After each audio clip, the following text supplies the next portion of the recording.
Hi friends, పిచ్చాచి ప్రేమ కథకి స్వాగతం. Late చేయకుండా స్టోరీలోకి వెళ్దాం. ఇది నిజంగా మహిమగల గొడ్డలిలాగా ఉంది. అయినా దీని మహిమ ఇప్పుడు మా అందరికీ ఎందుకు కనిపిస్తుంది అని అనుకుంటూ ఉంటాడు ఉగ్రసింహుడు. చిన్ని, అది మెరవడం లేదు. బయట నుంచి మీ అమ్మ ఇత్తడి బిందె తెచ్చింది కదా, సూర్యుని కాంతి దాని మీద పడి అలా కనిపిస్తుంది. అంతే, నువ్వు వెళ్ళి ఆడుకో సరేనా అని అంటాడనమాట. అక్కడి నుంచి చిన్ని బయటికి వెళ్ళిపోతుంది. ఏవండి ఏవండి, ఏంటి దాంతో అబద్ధం చెప్పారు? నాకైనా నిజం చెప్పండి. దాన్ని చూసి ఎందుకలా బిగుసుకుపోయారు? ఆ గొడ్డలిని చూస్తే నిజమైన గొడ్డలిలా కనిపించినా నాకు మాత్రం అతీత శక్తులున్న మంత్రదండంలా కనిపిస్తుంది. లేకపోతే ఎందుకలా బంగారు వర్ణంలో మెరుస్తుంది అని అడుగుతుందన్నమాట భార్య పార్వతి. నీ దగ్గర దాయడం ఎందుకులే కానీ నిజం చెప్తున్నా. ఈ విషయం ఎవరికి చెప్పొద్దు సరేనా? సరే, ఎవ్వరికి చెప్పను. మీరు ఏం చెప్పాలనుకున్నారో చెప్పండి. అది మంత్రదండం కాదు, కానీ మహిమగల గొడ్డలి. దాన్ని నందుడు అనే వడ్రంగికి ఒక గరుడ పక్షి బహుమతిగా ఇచ్చింది. దానితో ఎంత బలమైన చెట్టునైనా సులువుగా నరికేయచ్చు అని అంటాడనమాట ఉగ్రసింహుడు. అవునా? దీన్ని ఎందుకు తెచ్చారు? అంత బలమైన చెట్టు ఎక్కడుందని కొట్టడానికి తెచ్చారు. అయినా మీకు ఇది ఎక్కడి నుంచి దొరికింది? ఇలాంటివి ఇంట్లో ఉంటే ఏవేవో చిక్కులు వస్తాయి. ఎక్కడి నుంచి తెచ్చారో అక్కడే వదిలేసి రండి అని అంటుందన్నమాట పార్వతి. దీనితో చాలా పని ఉంది, అందుకే తెచ్చాను. నువ్వు మాత్రం పొరపాటున కూడా బయటికి అనొద్దు. ఏంటో మీరు లేనిపోనివన్నీ నెత్తిన పెట్టుకుంటారు. మీరు మాత్రం జాగ్రత్తగా ఉండండి అని అంటుందన్నమాట భార్య పార్వతి. నేను నా జాగ్రత్తలో ఉంటాలే, నువ్వు భయపడకులే.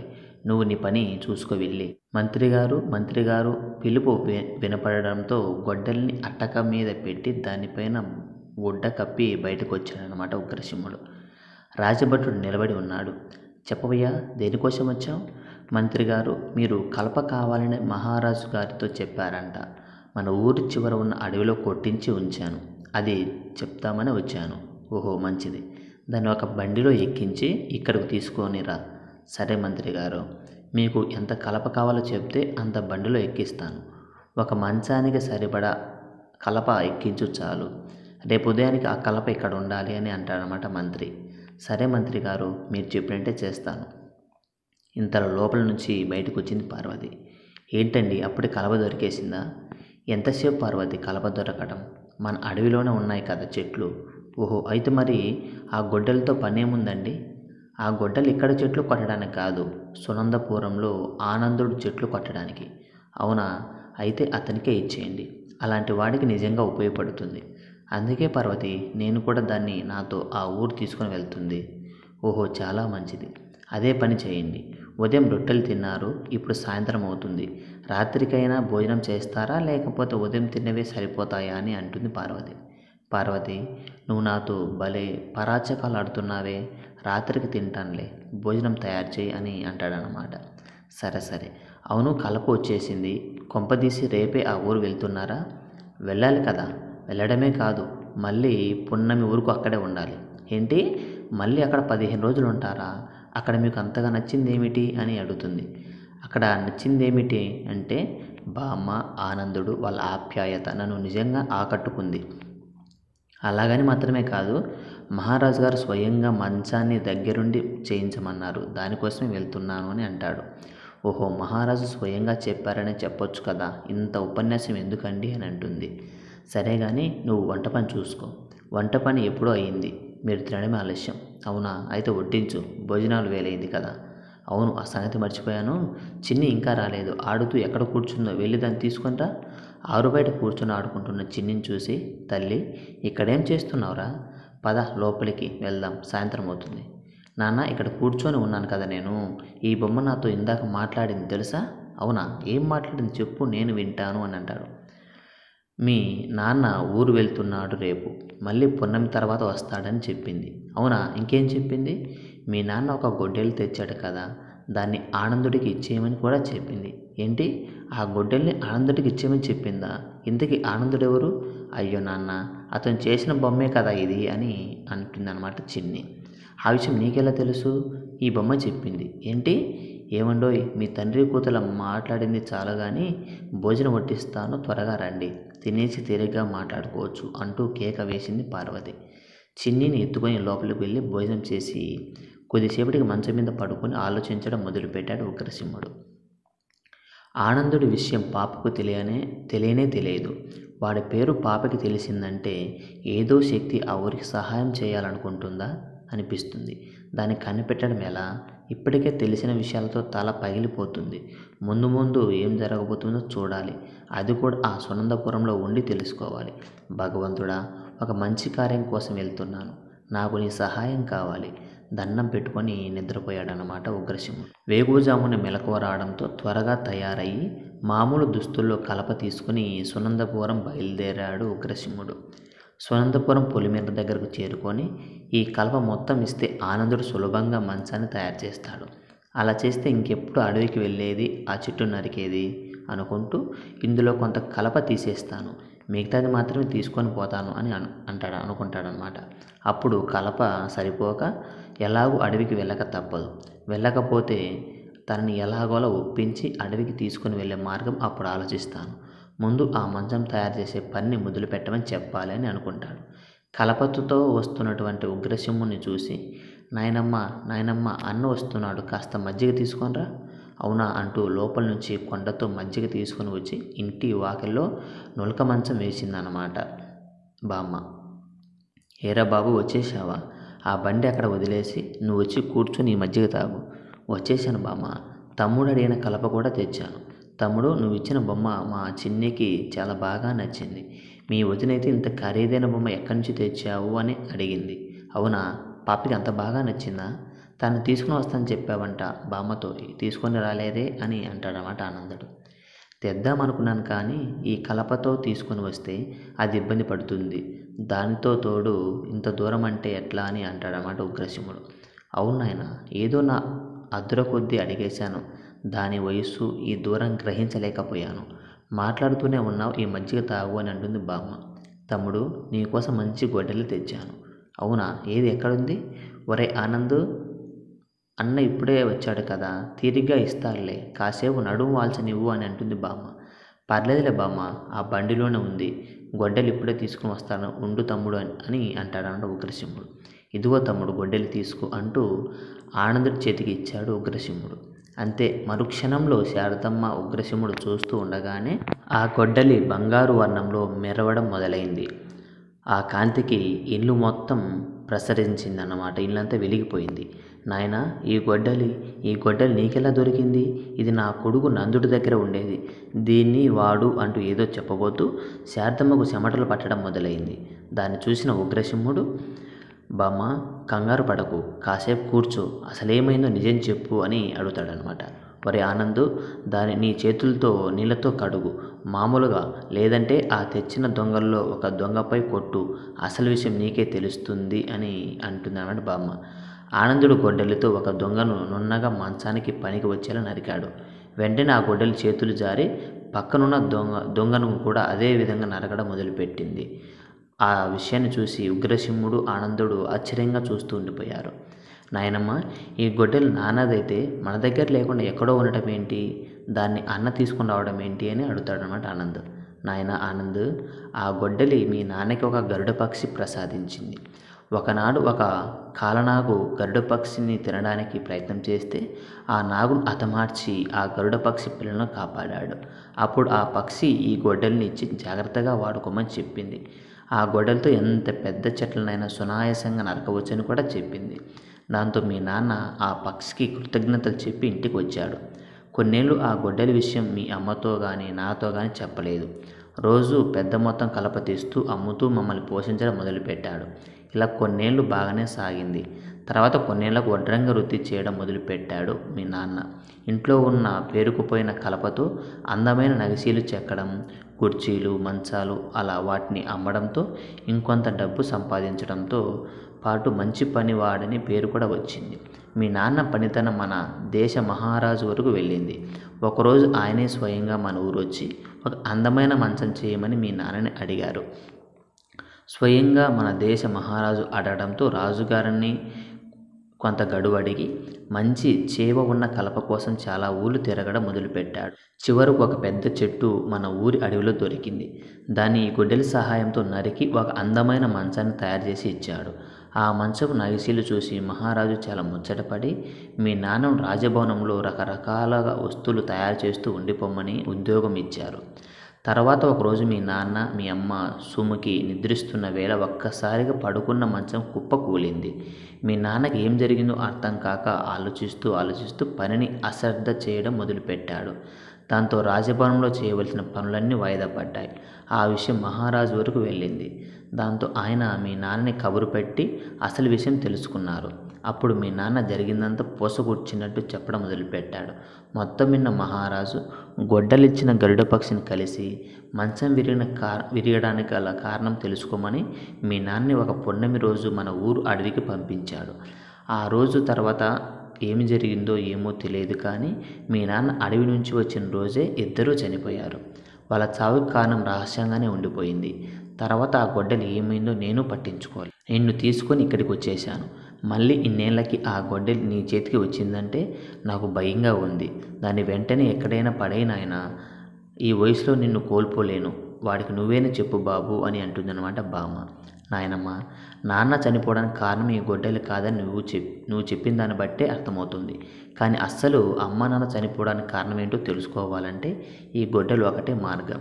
ఈ గొడ్డలి సహాయంతోనే అస్సలు వాళ్ళ చావు వెనక రహస్యం తెలుసుకోవాలి అని అంటాడు. సరిగ్గా చెప్పావు తమ్ముడు.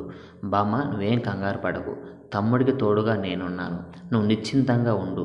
అసలు ఆ గొడ్డలికి మీ కొడుకు కోడలి యొక్క చావుకి మధ్య సంబంధం ఏమిటో తెలుసుకుంటే నిజం తెలిసిపోతుందని అంటాడు మంత్రి. నాయనా, నువ్వు కూడా ఎందుకు వాడిలా ఉత్సాహపడుతున్నావు? ఆ గొడ్డలి వలన ప్రమాదమని తెలిసి మిమ్మల్ని ఎలా ఆ పని చేయమని చెప్తాను. ఆ గొడ్డలిని ఎక్కడైనా పడేసి వచ్చేయండి అని అంటుంది బామ్మ. బామ్మ, నువ్వు చెప్పిన దాని ప్రకారం తన బిడ్డలను కాపాడినందుకు గరుడ పక్షి ఈ గొడ్డలి ఇచ్చింది. చూస్తూ ప్రాణాలను కాపాడిన వాళ్లకు మనుషులే కాదు, ఏ ప్రాణి కూడా అన్యాయం చేయదు. దానికి తోడు మీ అబ్బాయి అడవి నుంచి వచ్చిన తర్వాతనే చనిపోయాడు. ఇందులో ఏదో మర్మం ఉంది. దాన్ని తెలుసుకోకుండా ఆ గొడ్డల్ని పారేయటం, సహాయం చేసిన ఆ గరుడ పక్షిని నిందించడం ఎంతవరకు సమంజసం? ఒకసారి ఆలోచించు బామ్మ అని అంటాడు. అన్న చెప్పింది కూడా నిజమే కదా. నిజం తెలుసుకోవాలంటే ఈ గొడ్డలి తప్పనిసరిగా మన దగ్గరే ఉండాలి. అప్పుడే అసలు నిజం బయటపడుతుంది. లేకపోతే మేమే స్వయంగా గరుడ పక్షి ఉన్న అడవిలోకి వెళ్ళాలి. పున్నమికి మరిన్ని రోజులే లేవు అని అంటాడు ఆనంద్. బాబు, మీరు చెప్పింది నిజమే, కానీ ఆ అడవిలోకి వెళ్ళి ఆ గరుడ పక్షిని కలుసుకోవాలంటే మీరు ఆ పిశాచి మూకను ఎదిరించి నిలబడాలి. ఈ ఊరిలో ఆ మూకను ఎదిరించి మీకు సహాయం చేసే వాళ్ళెవ్వరూ లేరు. మీరు అసలు నిజం తెలుసుకునేది ఎప్పుడు అని అంటుంది బామ్మ. ఆ రోజు అక్కడ ఏం జరిగిందో నేను చెప్తాను మిత్రులారా అంటూ ఒక మాట వినిపించింది. ముగ్గురు చుట్టూ చూశారు. ఎవరూ కనిపించలేదు. నువ్వెవరు మాకు కనిపించకుండా మాట్లాడుతున్నావు? ఎక్కడున్నావు నువ్వు అని అడుగుతారనమాట. నీ పక్కనే ఆనంద్, ఒకసారి ఇటు చూడు. ఆనందుడు చెక్కిన ఒక బొమ్మ కనిపించింది. దాన్ని చేతిలోకి తీసుకున్నాడు అనమాట. మాతో మాట్లాడింది నువ్వేనా? అవును ఆనంద్, నేనే నీతో మాట్లాడింది.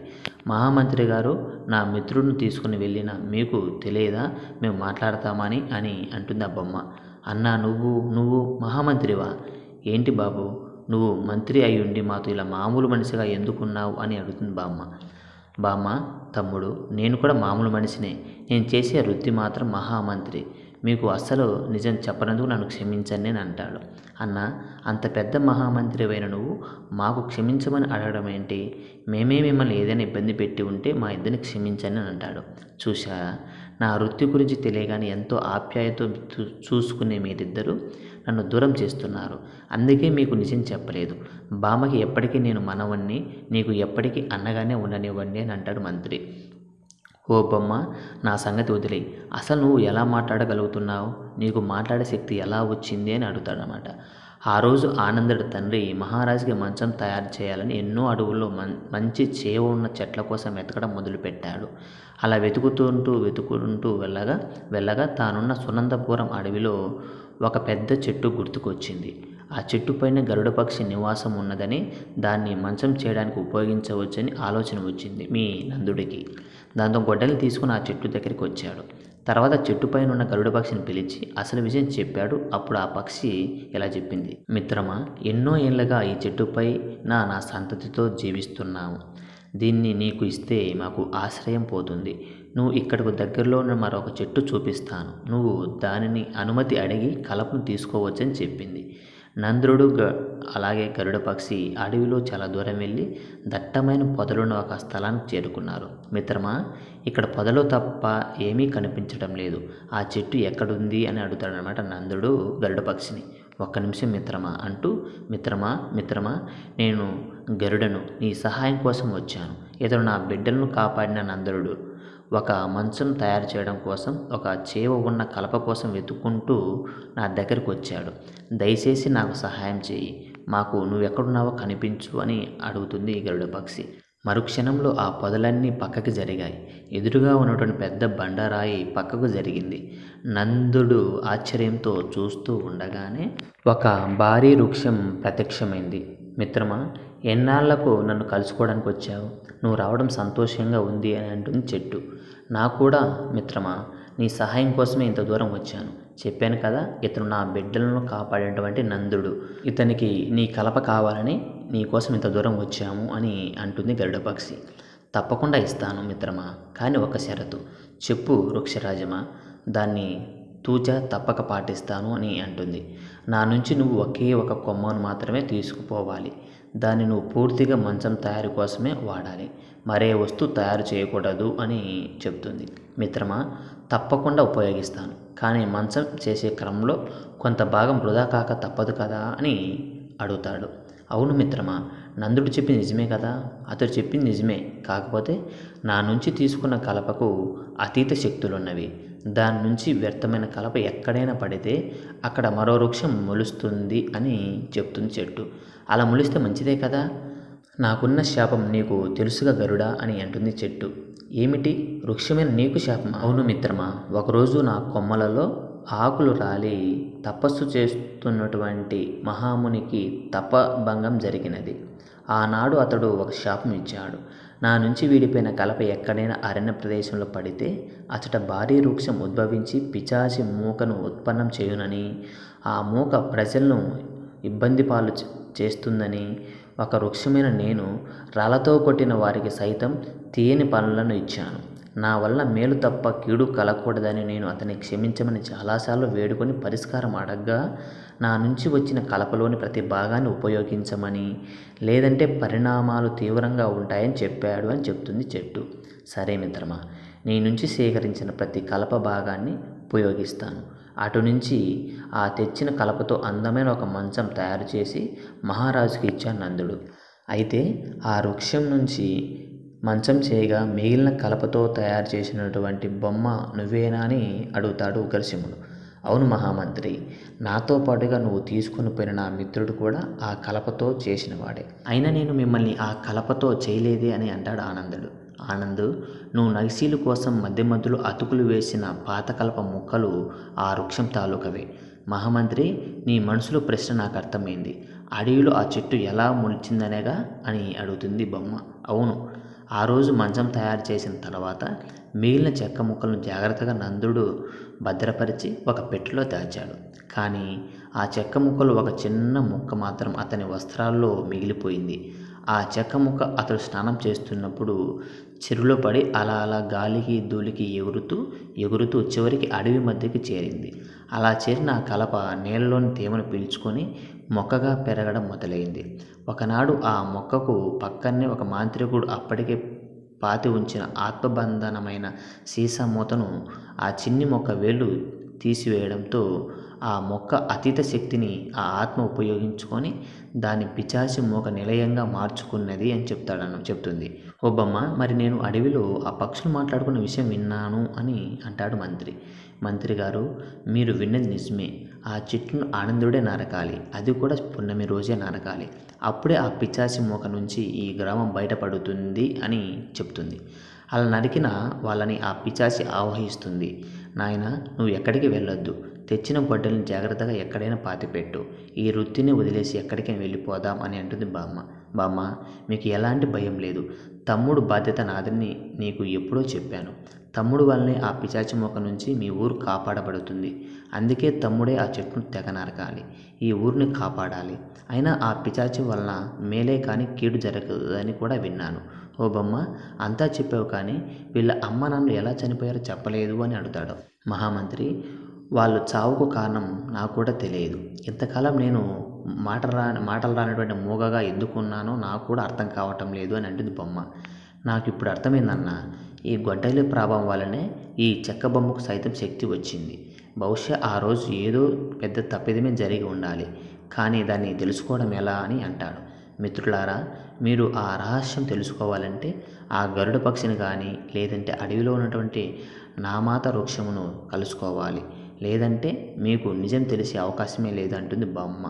బాబు, నువ్వు అడిగి వెళ్ళిన రోజు 2 పక్షులు మాట్లాడుకున్నాయని చెప్పావు కదా, వాడి సహాయం కోరితే ఏదైనా చెప్తాయేమో ఒకసారి ఆలోచించు అని అంటుంది బామ్మ. సరిగ్గా చెప్పావు బామ్మ, వాడి సహాయం కోరితే సహాయం చేస్తాయన్న నమ్మకం ఉంది. అయితే ఈరోజు రాత్రి అడవికి వెళ్తాను. అన్న, నువ్వు ఒక్కడివే వెళ్తావా? నేను కూడా నీతో వస్తాను కాదనకు.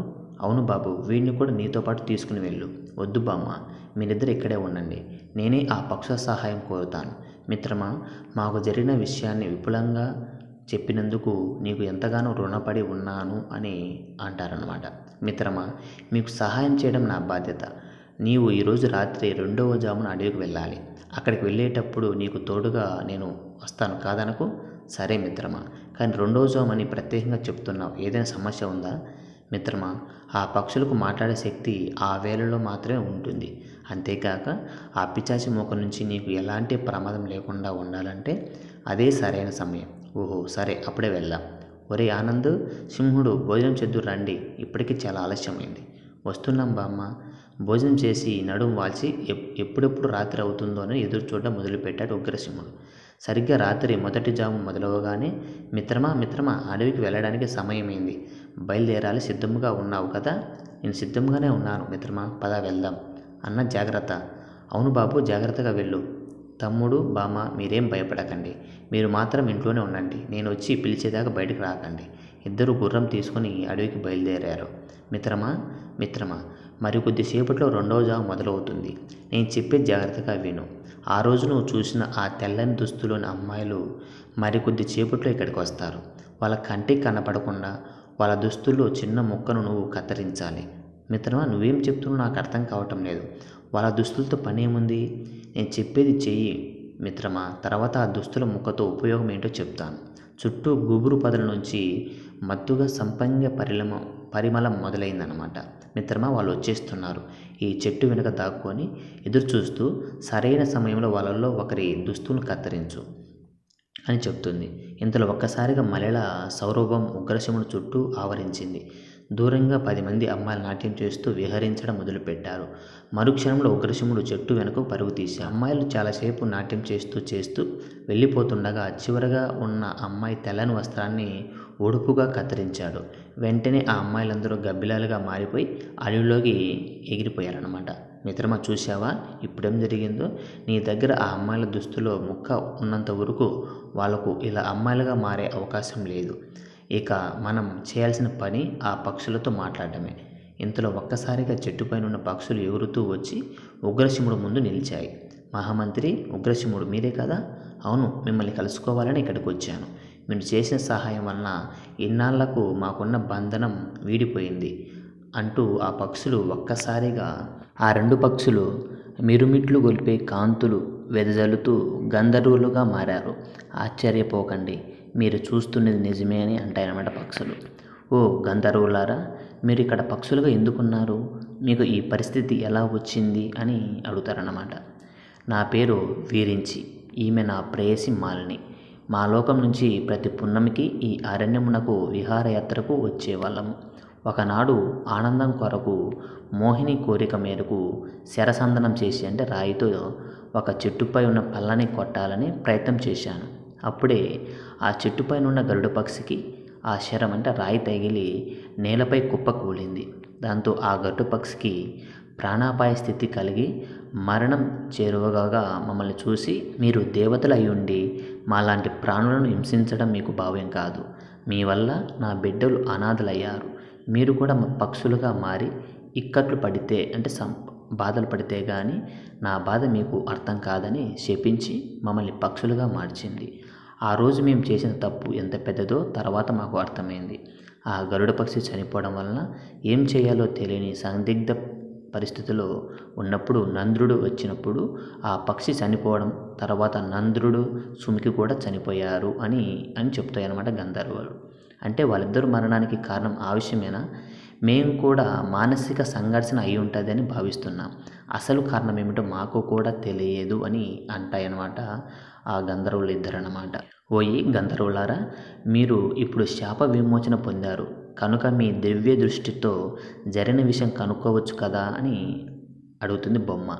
సరైన ఆలోచన చెప్పా బొమ్మ, ఇప్పుడే తెలుసుకుంటాం అని వీరించి కళ్ళు మూసుకొని మరుక్షణంలో కళ్ళు తెరిచి, మిత్రులారా, నాకు వాళ్ళ చావుకి కారణం తెలిసింది. సందేహము ఎందుకు, చెప్పు విరించి అని అడుగుతుందన్నమాట బొమ్మ. అతని చావుకి కారణం పిశాచి కన్య మదనమోహిని. ఆమె ఎప్పుడైతే బంధ విముక్తురాలైందో ఆ క్షణమే నందుని యొక్క వెంటపడి అతన్ని తెలియకుండా అతన్ని ఆవహించి తర్వాత అతని భార్య అయినటువంటి సుముఖిని కూడా ఆవహించి అరణ్య మధ్యమున మాయాభావంతిని ఏర్పరచుకుంది అని చెప్తాడనమాట గంధర్వ. మరి ఆమె నాశనం చేయడం ఎలా? నీకు ఇదివరకే చెప్పాం కదా ఉగ్రసింహ అని అంటాయన్నమాట గంధర్వులు ఇద్దరు. అటులైన ఆ చెట్టు నరకడం ఒకటేనా మార్గము? అవును, అదొకటే మార్గం. మీకు అనుక్షణం తోడుగా మా ఇద్దరం ఉన్నాం. నీవు మనసులో తలుచుకున్నా చాలు నీకు సహాయం అందుతుంది. నువ్వు కత్తిరించిన ఆ పిశాచి కన్యల దుస్తుల ముక్కను జాగ్రత్తగా ఉంచుకునే బాధ్యత నీదే. ఇక పున్నమి రోజు ఆనందుడు ఆ చెట్టు నరకడం ఒకటే మిగిలిన పని అని చెప్తాయన్నమాట గంధర్వులు. విరించి అటుల చేసిన అతని ఆ పిశాచి ఆవహించి ఇబ్బంది పెట్టును కదా అని అడుగుతాడనమాట ఉగ్రసింహుడు. లేదు మిత్రమా, పున్నమి ప్రభావం వలన ఆమె అతన్ని అమితంగా ప్రేమిస్తుంది. అతనికి అంతులేని ఐశ్వర్యం ఇస్తుంది. అతనికి ఎలాంటి హాని చేయదు. అంతేకాకుండా ఆనందుడిని ప్రేమించేది మదనమోహిని కాదు, ఆమె కుమార్తె అయినటువంటి సుమనోహరి. ఆమె పిశాచి అయినా కూడా ఎంతో సౌమ్యురాలు అని చెప్తాయన్నమాట గంధర్వులు. అయితే ఆనందుడికి ఎలాంటి హాని ఉండదనిపిస్తుంది. అవును, ఇక చేయాల్సిన పని మొదలుపెట్టడమే తరువాయి. ఇప్పటికే ఆలస్యమైంది. మీరిద్దరు ఇక్కడి నుంచి బయలుదేరండి. కొద్దిసేపట్లో తెల్లవారబోతుంది. నీకోసం ఆనందుడు శారదమ్మ కంగారు పడతారు అని చెప్తాయన్నమాట గంధర్వులు. ఉగ్రసింహుడు కర్రబొమ్మ దుస్తుముక్కను జాగ్రత్తగా తీసుకొని గుర్రంతో ఇంటికి బయలుదేరుతాడు.